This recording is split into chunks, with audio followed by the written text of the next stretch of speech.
I'm Indy Neidell. And I'm Berns. And this is the Baseball History Time Machine. Where we give our blood, sweat, toil, and tears to entertain you with serious baseball history. We do. Oh, how we do. And in what way are we going to entertain the folks today? We're going to talk today about the 1973 American League Cy Young Award. That seems very specific. So why are we doing that? It's actually because of some Nolan Ryan posts on Facebook I saw that were upset that he never won a Cy Young Award, and they point to 1973 when he came in second. Was it a close second? Not particularly, no. But you'd think that Ryan should have won it, or should he not have won it? Me personally, if he had won, I wouldn't say it was wrong, but I absolutely do not think he was robbed by finishing second. Okay, so is this episode about Nolan Ryan then? No, it's not. So why are we covering it? Because not only was 1973 a real watershed year in baseball, which is often overlooked, but because I wanted to sort of respond to those posters that, whatever they think of Ryan's 1973, they're very obviously looking at it from a 2025 perspective and not a 1973 perspective. And you can't really properly judge it in its correct context without at least trying to look at it from the point of view at the time. I'm not certain I understand. Okay, in 1973, Nolan Ryan started 39 games and finished 2 others. He pitched 326 innings, went 21-16 for a slightly below 500 team, but he set the modern strikeout record with 383 strikeouts and threw 2 no-hitters. He had 23 starts with 10 or more strikeouts and a 2.87 ERA, which was 4th in the league. That sounds like an amazing year. 2 no-hitters, 21 wins, and the strikeout record seems like that should have been kind of a no-brainer for the award. Yeah, here in 2025. Okay. Let's look at it from a 1973 context. 2 no-hitters in a season. I mean, that's awesome, right? Yeah. But in 1973, Nolan Ryan was the 4th guy in 35 years to pitch 2 no-hitters in a season. And all of the Cy Young voters then, they remembered all the others, so it's not quite as special. I mean, if someone pitched 2 complete game no-hitters this year, it would be amazing. But it would be less amazing if 3 other guys since 1990 had also done it, right? Yeah, okay, I guess so. So who were the other guys back then? Well, first was Johnny Vandermeer and his 2 consecutive no-hitters in 1938, which is crazy, which he did in the 10th and 11th starts of the season, and which were actually only the 20th and 21st starts of his career. Okay, 2 no-hitters in a row is an incredible feat. It sure is. And with his 15-10 record and 3.12 ERA, which was 5th in the league in wins and 10th in ERA, and the double no-hitters, he finished 19th in the league in the MVP balloting. There was no Cy Young Award until 1956. And then 2 more guys before Ryan really had 2 no-hitters in a season, right? Yeah, the Yankees, Ali Reynolds threw 2 in 1951, and he actually finished 3rd in the MVP race that year behind Yogi Berra and Ned Garver. But each of those 3 guys, each of those top 3, each got exactly 6 first-place votes that year. So the voting was really tight. Yeah, okay. But everybody knows who Yogi Berra was, but who is Ned Garver? Ned Garver is a great trivia question. Ned Garver won 20 games in 1951, which was better than Reynolds' 17-8 mark. But Reynolds did it for the World Series winning Yankees, and Garver did it for the last-place St. Louis Browns, who went 52 and 102. Okay, so Garver won 20 games for a team that only won 52 in total. He won nearly 40% of their games, which is a live ball era record, which has been since topped by Steve Carlton, who won 27 games for the last place Phillies in 1972. Who won 59 games, which is 46% of their victories. There's stats like this which are just unbelievable, especially for like a losing team. Like you have the star power in a team that is just the Browns lost terrible. 102 games, and Garver was still there winning 20 games for them. Absolutely he was never as good again as he was in both 1950 and 51, although he had some more decent seasons. Ali Reynolds actually came in second in the MVP race in 1952 with 0 no-hitters, but with 20 wins and a league-leading 2.06 ERA. That's pretty good. And who was the other guy with 2 no-hitters in a season? That was Virgil Fire Trucks. Virgil Trucks, Fire Trucks, yeah. He had a few really good seasons, actually. He was a good, flamethrower. In 1953 and 54, for example, he went 20-10 and 19-12. Just a side note, incredible nickname there. But those are pretty good marks. Was one of those seasons where he threw the 2 no-nos? No, it wasn't. That year would be 1952. check this out. Other than those 2 gems, he did not have a good season. He was 5-19, 5 wins and 19 losses with a 3.97 ERA. 519. Ouch, that sounds like you are getting assigned. Okay, I get that 2 no-hitters in that season doesn't guarantee an award, but Ryan did a lot of other stuff in 1973. Like, what about the strikeouts, the record? Okay, I'll get there. But there is one other thing I want to say about Ned Garver before we move on. Yeah, sure. Okay, it's only tangentially about him. But in 1950, the Browns had other pitchers on their staff with these names: Stubby Overmeyer, Dick Starr, and Cuddles Marshall. Cuddles Marshall. I really want to like meet him. This guy is great. Yeah, I want him to be great. You know, I want him to be yeah, exactly. I want Cuddles Marshall to be the best pitcher ever. But Marshall. great he was not. I want to be Cuddles Marshall. Maybe not. Well, maybe you would have had a major league career. Yeah, that's not a bad thing. In 1949 with the Yankees, he had a 5.11 ERA, but still a 3-0 record because they were World Series champs. Yeah. In 1951 with the Brownies, it was a 7.88 ERA, and then he was out of the major leagues. Okay, I take it back. I don't want to be Cuddles Marshall, but what was his name when he wasn't known as Cuddles? He was Clarence. Clarence Marshall. How do you pick Cuddles from Clarence? According to his daughter in an interview, in 1946, when he was coming up with the Yankees as a rookie, a reporter heard Joe Page and some of the other players talking about how girls wanted to cuddle Marshall like a teddy bear. Okay. And of course, you can't let the rest of the players hear things like that. No. So the reporter printed it, and it stuck. That became his name.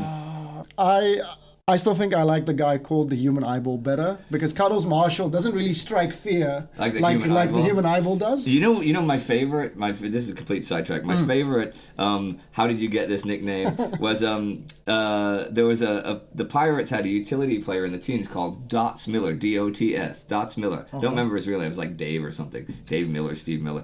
Dots Miller. And the reason he's Dots Miller, which is a surprising nickname, was when he came up, he was this flashy, hot shortstop. One problem: the Pirates had Honus Wagner, who was the greatest shortstop of all time. Yes. So at spring training, Wagner's standing on the sidelines, and Miller's doing amazing stuff at shortstop, and a reporter comes over to Wagner and says, "Who's that guy like angling to steal your job?" Remember, Wagner was Pennsylvania Dutch, and he had an accent. He goes, "Oh, Dots Miller." And they wrote in the paper, Dots Miller, and that's how he became Dots Miller. That is an incredible piece of sidetrack and an incredible story. Yeah, I actually love that. And if I was Dots Miller, I would have been happy that Honus Wagner gave me. Honus Wagner gave me a nickname. Yeah, put it on my gravestone. Dots. But I gotta move on past Dots Miller and the human eyeball and Cuddles Marshall and Stubby Overmeyer. Stubby. That's an unfortunate nickname. That is a very unfortunate nickname. I will move on, though, to Ryan's 1973 strikeout, since you mentioned that. Yeah, that was amazing, of course. 383 in a season, sure. But more amazing from a 2025 perspective than a 1973 one. Remember, the previous record was not half a century old like it is now. It was only 8 years old. Sandy Koufax had 382 strikeouts in 1965. Did Koufax win the Cy Young Award that year? He not only won his second of 3 Cy Youngs, he was fairly close to beating Willie Mays and winning a second MVP. Koufax's Cy Young Award was not only unanimous, it was unanimous for both leagues, since until 1967, there was only one Cy Young Award for all of MLB. Aha, okay, that kind of makes sense. But why did he get more love than Ryan in 1973? Koufax threw a perfect game in 1965, which was also his 4th no-hitter, which set the record that Ryan would tie in the 70s. But also, other than Bob Feller in 1946 and Koufax himself in 1963, at the time, no one else had thrown 300 strikeouts in a season since 1912, right? Okay. So it was really unusual. But after that, from the mid-60s to the mid-70s, guys threw 300-plus strikeouts in a season pretty much every year. So it was a new record, sure, but it did not seem especially unbreakable in 1973 which 382 strikeouts had seemed in 1965, which was like 30 more than the old record. It doesn't seem like an unbeatable feat in that sense. Yeah, like what we think of it now, right? Okay. I guess that kind of makes sense. Who were all the 300 strikeout guys back then? Since we've been talking about like strikeouts. From Koufax to from the 60s and 70s through 1973. Well, Koufax did it 3 times before he retired. Nolan Ryan and Sudden Sam McDowell twice each. Vida Blue did it. Mickey Lolich, Steve Carlton also did it. Heck, Vida Blue topped 300 strikeouts, and he didn't even lead the league. And as for Koufax's 1965. Wins very much mattered to voters then. Okay. And Koufax was 26-9 with a 2.04 ERA for his 4th straight ERA title and a 0.855 WHIP for his 4th straight WHIP title and the best of his career. And that's a number Nolan Ryan never even came close to. Okay, those are insane numbers. Yeah. Like those are crazy numbers. So that makes that paints a bit of a better picture. But Ryan won 21 games in 1973. You said that's still pretty damn good. And now we get to why 1973 was a watershed year in the American League. In the AL that year, there were 12 20-game winners. Whoa, 12? That is insane. Is that the record? That is the record for a league from 1900 on. That's 2 more than the NL or the AL have ever had since 1900. Okay, so my question now is why? Why 1973? You mean, why 1973 in the American League? Because that is the first year of the designated hitter. The coin drops. I see. See, the end of the 60s and the beginning of the 70s was a pitcher's era for sure, even with the maximum allowable height of the mound being lowered after 1968 to hopefully boost offense. The Gibson rule. That's what is known as, which doesn't quite make sense for however good Bob Gibson was that year, though he's still only appearing in a quarter of one team's games. The problem wasn't the National League, where Gibson pitched, so much as the AL, which only had Carl Yastrzemski batting above 290 for the season, and even he only managed that by hitting 378 in September. But people were staying away from games, because while a low-scoring game might really showcase talent, you know. I like them. Yeah. But many casual fans get bored. Yeah, of course. And in 1968, over 10% of the games played that year were shutouts. Seriously, 10%? Yep. The team average for the major leagues as a whole was 17 shutouts in their 162 games played. And while things were a bit better after 1970, and guys like Rod Carew and Tony Oliva began hitting above 333, which, as we mentioned before, no AL player had topped at all in the whole 1960s except for Norm Cash and his corked bat in 1961. Offensive production was still subdued enough that the AL introduced a designated hitter in 1973, which had already been considered in 1969. Here's a question. Had they ever considered something like a designated hitter way back in baseball history, like maybe before the 60s? You know what? They had. Way back in December 1891, the Sporting Life reported on several meetings of baseball, the magazine Sporting Life, several meetings of baseball executives that dealt with rule changes. Al Spalding and William Temple are referenced in this quote. Temple favored the substitution of another man to take the pitcher's place at the bat when it came his turn to go there. Mr. Spalding advocated a change in the present system and suggested that the pitcher be eliminated entirely from the batting order and that only the other 8 men of the opposing clubs be allowed to bat. So only 8 guys instead of 9 guys. So one's a DH and one just cuts out the pitcher, right? Yeah. And it was voted on a month or 2 after the quote. And this was the result, reported in the March 12th, 1892 Sporting Life.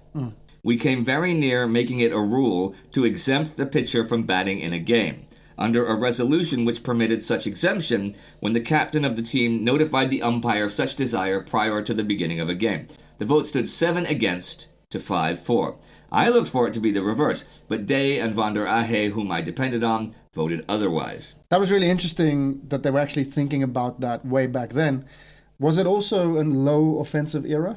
1888 to 1892 was the lowest offense era in baseball history. While there were a few guys who could hit well above 300, teams often carried 1 or 2 players who hit well below 200 as regulars. Some guy hit 150, 160. He might be, your regular second baseman. And that was normal. So they didn't adopt a DH then, but the pitching distance was lengthened in 1893 to boost offense, and oh boy, did it boost offense. Right, they moved the mound back.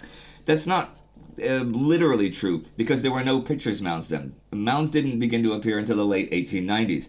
Before 1893, the pitcher worked in the pitcher's box, which was 5 feet by 5 feet, with the front line 50 feet from home. So the back was 55 feet away, where he had to start from, right?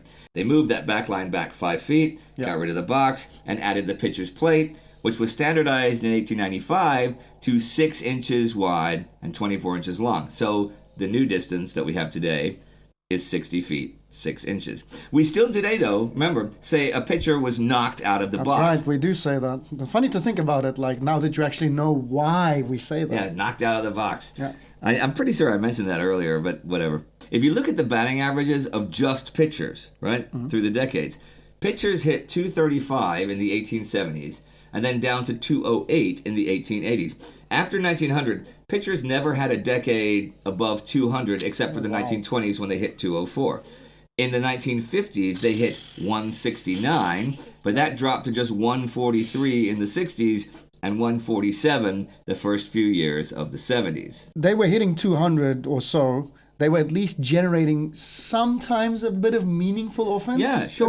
It's not terrible, but anything under like 200 is pretty bad. You're still getting a hit once every 5 times. Yeah. You can affect the game, or be counted on to occasionally affect the game. But a 143 average doesn't really do that. And for the first time in baseball history, going through decades, pitchers hit over 100 points less than everybody else in the 1960s. So there had actually been designated hitter discussions early in the 20th century too, though. Connie Mack once spoke out in favor of it. The Federal League discussed it in the 1913 winter meetings.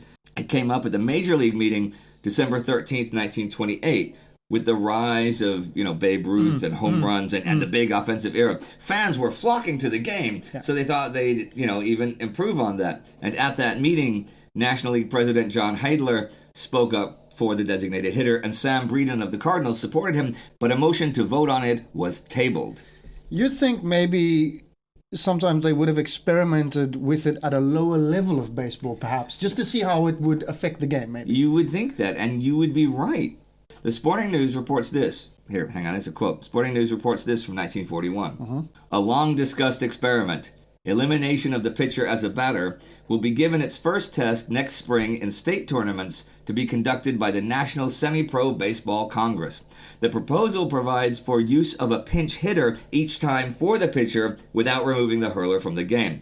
Advocates contend the change would speed up play, and by assuring pitchers of a rest after each inning, the hurling would be strengthened, and at the same time the weak end of the batting order would be bolstered. Anything ever come of that?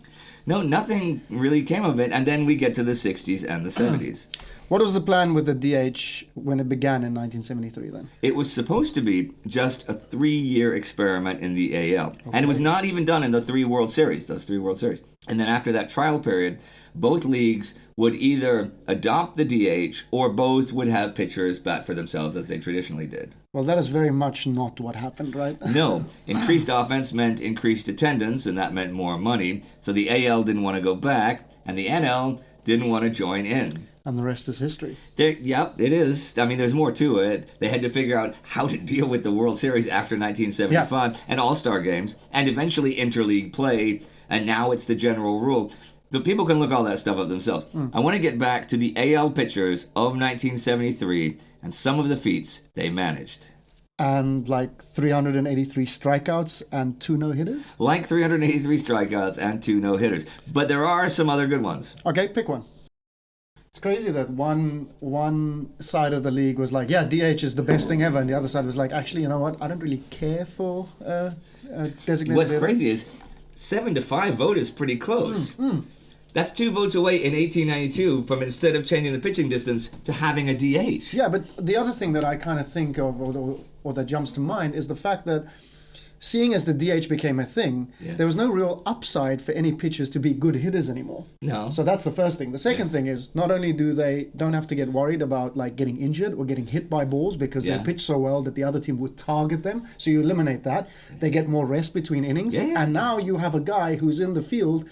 He might not be the best fielder, but man, he can hit. So, I mean, that kind of, to me, really is It a broadens the watershed game. moment in baseball. Yeah, but that's why I said 1973 was a big year. Okay, here's one of the other good ones, okay? Okay. I'm going to pick Wilbur Wood. How did he do in the Cy Young voting? He finished 5th. Wilbur Wood, though, is one of those great pitching anomalies. Like, his career was pretty unique. How come? He came up with Boston and then Pittsburgh, but he couldn't stick. He was a fastball, curveball kind of guy. Okay. And while he was pretty good in the minors, he just didn't throw hard enough for the major leagues. And so he relied on his curve, but everybody knew it was coming. That's a recipe for a very short career in the majors. Yes, it is. And then the White Sox got him. Now, the mid-'60s White Sox were contenders. Okay. And came very close to winning 2 pennants. And their success was because of the pitching of guys like Joe Horlan, Gary Peters, and Hoyt Wilhelm.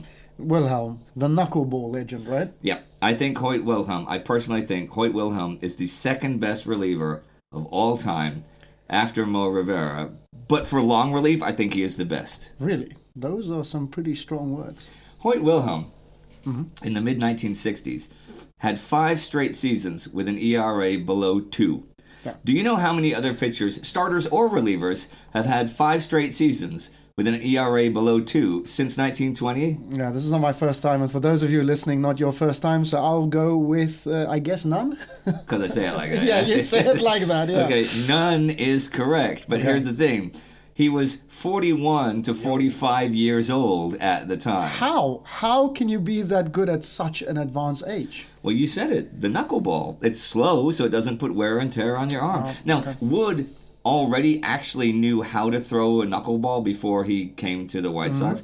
And he had known for years, but it was not a part of his arsenal. But Wilhelm, like the greatest knuckleballer ever, worked with him to fine-tune it and convinced him to throw it pretty much all of the time. And I mean, if he's 5th in Cy Young voting a decade or so later, it obviously worked out pretty well for him. It really did, but here's the thing. It was first as a reliever. He got going in 1967, and then from 68 to 70, he made 88, 76, and 77 appearances, leading the league all 3 years and logging, in those 3 years, 400 innings. Yeah, 400 innings in 3 years as a reliever. And that 88 appearances was the all-time record, although Wayne Granger topped it with 90 the next year. But by the 70s, the White Sox were no longer any good. In fact, they lost 106 games in 1970. So, desperate for starters, they converted Wilbur Wood back to a starter in 1971, and he responded by starting over 40 games 5 seasons in a row. That's some real Iron Man stuff right there. Here is how Iron Man it is, and a really fun trivia tidbit for you. Okay, and for everybody out there, put your thinking caps on. Since 1900, only 2 pitchers have started 40 games in a season 5 times in their whole careers. Not just in a row, but in their whole careers. One of them is Wilbur Wood. Who might the other one be? That's a good question. It's got to be one of the older guys, like maybe Walter Johnson or Alexander. Walter Johnson only ever started 40 games in a season twice. What, that can't be. Well, he also came in as a reliever sometimes, so he often had more than 40 appearances. But only in 1910 and 1914 did he ever top 40 starts.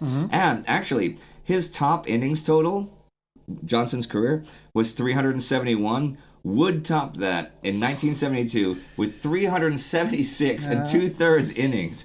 But that's, how do you pitch that much? Has anyone else done that since the end of the dead ball era? Mickey Lolich actually had 376 even in 1971.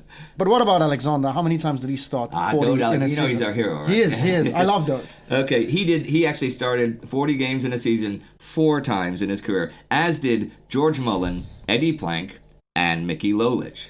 Okay, so who else had 5? Other than Wilbur Wood, the only other guy since 1900 who started 40 games or more 5 times in a career is none other than Don Drysdale. Oh, I wouldn't have thought of him I know. You that's never not a name that you would associate with that. And he only had a 14-year career, that's it, too. That's it, yeah. So, I mean, and he did it. Like Wood in 5 years in a row, from 1962 to 1966. Yeah, okay, but hang on. That's pretty incredible, but we're talking about things that changed in 1973 with the DH and all. This is big pitching feats before 1973, right? True. But Drysdale and Lolich, for the most part, were starting like 40 games or 41 games in a season. Wilbur Wood was starting 48 or 49 games. No one else started more than 45 games in a season after Alexander in 1916, except Wilbur Wood. Okay. And Wood's 49 is the second most of the 20th century after Happy Jack Cheesebro, that's actually how his last name is pronounced, in 1904, who started 51. And Wood finished 3rd, 2nd, and 5th in the Cy Young voting in 1971, 2, and 3. And then he was an All-Star in 1974, and then he was not very effective in 1975, and his career ended fairly soon after that. Okay. But here in 1973, for a 5th-place team out of 6 in the division, he goes 24-20 in 359 innings, becoming the first pitcher since 1916 to both win and lose 20 games in a season. That's the wrong 2020 that you want, but okay. Who did it in 1916? In 1916, Walter Johnson was 25-20. Has anyone done it since Wood, though? Phil Niekro did it in 1979, also a knuckleballer. Okay. Wood almost did it again in 1974 when he was 20-19. Okay, well, who else was in the Cy Young voting in 1973? Seeing as this is our... Yeah, this is our thing. This is our Wood thing was 5th, right? Okay. Detroit's John Hiller was 4th. He was a reliever, and he led the league in appearances and games finished with 65 and 60. He also was 10-5 entirely in relief in 125 innings, but above all, he had 38 saves, and that was the all-time record. Okay. You see, you can also leave a reliever in longer when you have a designated hitter. That's true. That's true. That's a perk, as they say. Yeah. But what was it like in 1973 for hitters? Since we've been talking about how these pitchers were so incredible, being on the other side of that could not have been fun. Well, it was still really low offense in general, although it was supposed to beef up offense. Yeah. Reggie Jackson was the unanimous AL MVP with all 24 first-place votes. He led the league in home runs and RBI with 32 homers and 117 RBI. Whoa. Just 32 homers led the entire league. Yeah, and we got guys. How many guys have over 25 right now this year? And we're recording this in June. Yeah. So Raleigh just hit his 30th. Yeah, that's crazy. So, well, after topping 40 every season but one in the 60s, and once 60, the AL had no one over 40 until Jim Rice in 1978. And in 3 of the 7 seasons in between, 32 homers was enough to lead the league. And in 1973, Reggie Jackson led the league in runs scored with just 99. Not even 100. No. Rod Carew won the batting title at 350, and no one else topped 320. Willie Horton was second at 316, but there were a bunch of guys above 300, so it wasn't like in 1968, just the one guy, something like that. Oh, hey, here's a fun fact. Catfish Hunter had one single at-bat in 1973, and he got a hit. Okay. So he actually hit, he actually batted 1,000 that year, and I mention him because he too was on the Cy Young list. I guess he finished 3rd. That he did, and he even got one first-place vote, the only guy outside of Ryan and the winner who got any. Oh, yeah? Well, you haven't said who won yet. Well, I thought I'd build the suspense. That's clever. So Catfish Hunter, he who would win the award next year in 74 and come second in 75, in 1973, he was 21-5 for a league-leading .808 winning percentage. The second season in a row, he led the league in winning percentage. Sounds like a pretty good year. Actually, other than his winning percentage, it wasn't all that good. He only had 11 complete games, the lowest for any non-reliever in the whole voting, and he would have 23 and 30 the next 2 seasons. Okay. And his 3.34 ERA was only slightly better than league average. But as you said, people really looked at wins and winning percentage back then. They did. But if you use a modern stat like WAR, Catfish Hunter only had 1.7 WAR in 1973. Relief pitchers even have better WAR than that. How did John Hiller do that year with his saves records and all? Hiller had a 7.9 WAR in relief, which is nuts. As a relief pitcher, that is nearly insanity. 8 WAR. Actually, if you retroactively go by WAR to see who was the best pitcher in the AL in 1973, reliever Hiller was second to Bert Blyleven, who leads the league with 9.8. That's an all-time great season number, right? It's a really, really great season. And once you get up to 10, all-time greats, maybe 11. But yeah, once you're over 9, you're in real, you're in the stratosphere. Yeah. Blyleven got one single vote point in the Cy Young voting in 1973, but he was 20-17 for the Twins with a league-leading 9 shutouts in 40 starts. Ooh, he almost makes the 25%. He almost. I'm glad you remember Yeah. that. And his 2.52 ERA was second in the league, but his ERA plus was first at 1.56. And was his ERA second in the league to the guy who won the Cy Young Award that year? It was. Okay. And the winner of the 1973 American League Cy Young Award was Baltimore's Jim Palmer, who led the league with a 2.40 ERA, winning his first of 3 Cy Young Awards and having his 4th straight 20-win season. He was actually second in the MVP voting too, though, as I said, Reggie was a unanimous winner. How does Palmer compare to Ryan? In modern stats, Ryan has a point more WAR.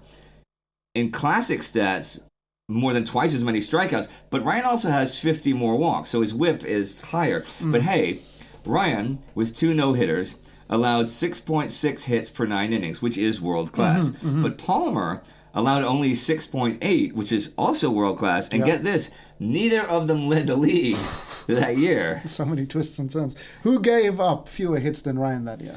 Jim Bibby started 1973, his second season with the Cardinals. But he went to the Rangers after 6 games and a 9.56 ERA. But with the Rangers, in 23 starts, he went 9-10, but he led the AL with 6.0 hits allowed per 9 innings. Tell me about Jim Bibby. I remember him with the Pirates in like 79 and 80 when I was a kid. He was really good. The Pirates, the 79 We Are Family Pirates. Bibby nearly won a Cy Young Award once. I think it was 1980. He was famous for having like colossally huge hands. He could hold 8 baseballs in each hand, palm down, like not hold them like like this, but you know what I mean.